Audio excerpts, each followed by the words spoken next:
how to build a safe and inclusive gaming community for college students, because you said it before, it has to be a safe space. People have to be, comfortable. But how do you build it apart from like monitoring the bad words and everything? Yeah, I think what we've tried to do, and I think this is where my history in traditional college athletics has helped, because one of the first things we did when we began this effort was create sort of a code of conduct and a governance structure, that we weren't going to tolerate this behavior, that it wasn't, even if it existed, it wasn't okay. So the analogy we talked a lot about is that, listen, these schools and these directors, they're very comfortable sending their soccer field out onto the pitch with 2 or 3 officials that they've never met. They couldn't pick out of a lineup, but they understand that if something's going to go sideways, they sort of blindly trust these people that they'll provide safekeeping for their student athletes.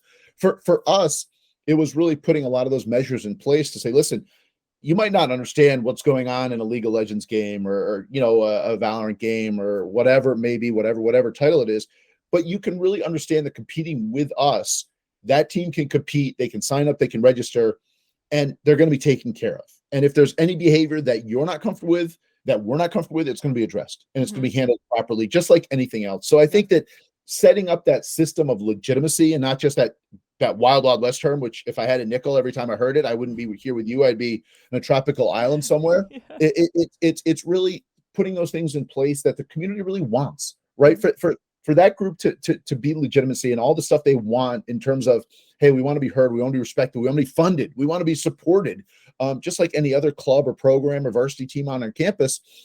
They've got to abide by those things, and they've got to buy into that sort of. So that's been important for us, that, hey, listen, that behavior is not going to be tolerated. Maybe you got away with it somewhere else, but you're not getting away with it here. And I think that, some of those measures, those structures in place, that 7:00 game is going to start between 6:59 and 7:03, somewhere in there. It's not going to be stuck up in a Discord chat and, somebody's got to run to dinner, or I got to call mom and dad, I got to finish a paper, and it's going to start at 8:30, 9:00. That's not fair. That's not fair to the other team. That's not fair to the other players. It's not going to happen with us. So we've tried to build it like a traditional sport.